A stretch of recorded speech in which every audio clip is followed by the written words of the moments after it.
আসসালামু আলাইকুম দর্শক বন্ধুরা, সবাই কেমন আছেন? আশা করছি অনেক ভালো আছেন। দর্শক বন্ধুরা, চাইনিজ মার্কেটে গতকালই Realme 11 সিরিজ লঞ্চ হয়েছে। Realme 11, 11 Pro এবং 11 Pro Plus।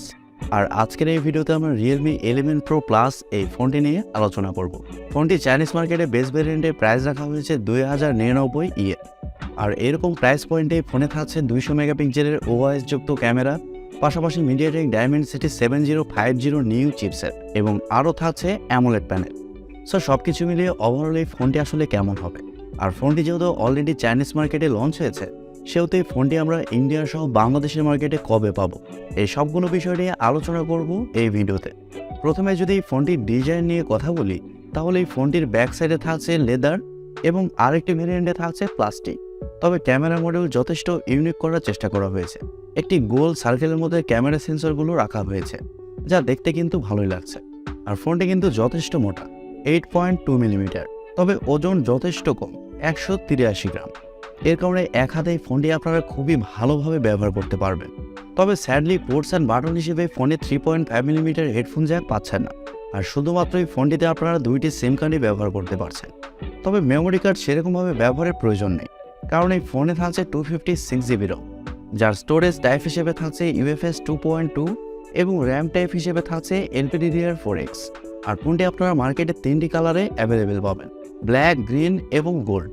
সো ওভারঅল সব কিছু মিলিয়ে ফোনটির ডিজাইন আপনাদের কাছে কেমন লেগেছে কমেন্ট করে আপনাদের মূল্যবান মতামত অবশ্যই জানাবেন।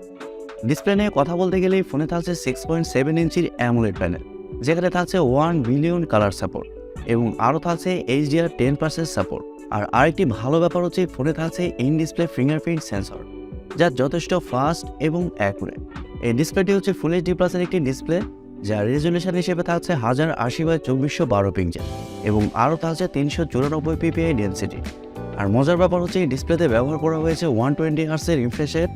এর কারণে ডিসপ্লে টাচ রেসপন্স খুবই ভালো হবে এবং আরও থাকছে 950 নিটস পিক ব্রাইটনেস।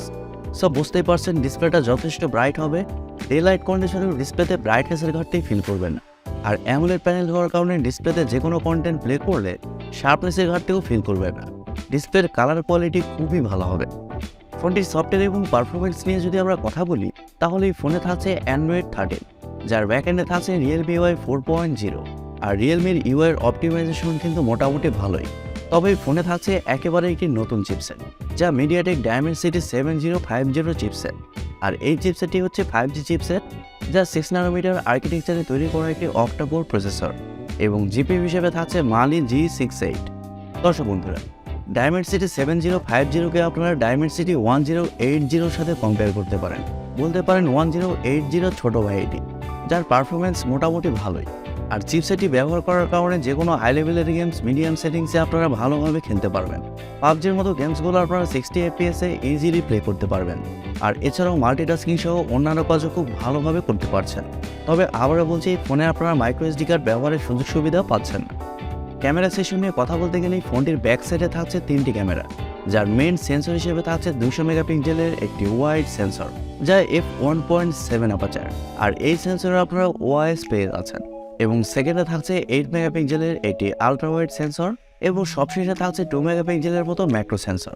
আর ব্যাক ক্যামেরাতে আপনারা সর্বোচ্চ 4K-তে 30 FPS শ্যুট করতে পারছেন, পাশাপাশি 1080p-তে 480 FPS পর্যন্ত শ্যুট করতে পারছেন এবং OIS এর পাশাপাশি এখানে জাইরো EISও পেয়ে যাচ্ছেন। আর সেলফি ক্যামেরা হিসেবে ফোনে থাকছে 32 মেগাপিক্সেলের সেলফি ক্যামেরা।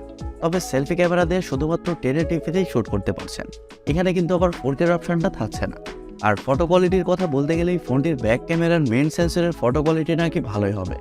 এবার আসলে আমাদের দেখার পালা, ইন্ডিয়া সহ বাংলাদেশের ওয়েদারে এই ফোনটির ফটো কোয়ালিটি এবং ভিডিও কোয়ালিটি কতটা বেটার হয়।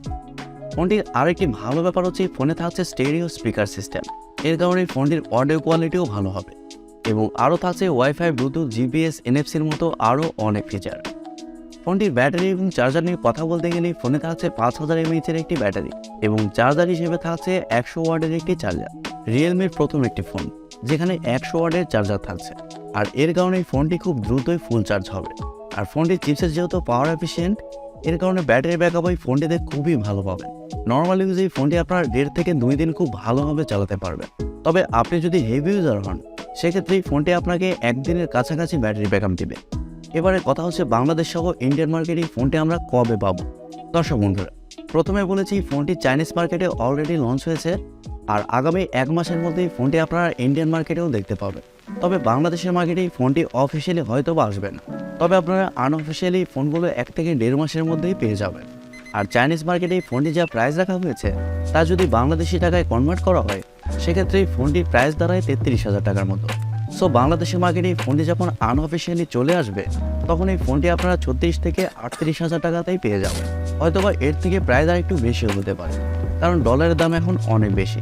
প্রিয় দর্শক বন্ধুরা, এই ছিল আজকের ভিডিওটি আপনাদের কাছে কেমন লেগেছে কমেন্ট করে অবশ্যই জানাবেন। আর ভিডিওটি যদি সত্যিই ভালো লেগে থাকে তাহলে সাবস্ক্রাইব করবেন এবং ভিডিওতে একটি লাইক দিবেন। সো আজকের মতো এই পর্যন্তই, দেখা হবে পরবর্তী কোনো নতুন ভিডিওতে। সবাই অনেক অনেক ভালো থাকবেন এবং সুস্থ থাকবেন। খোদা হাফেজ।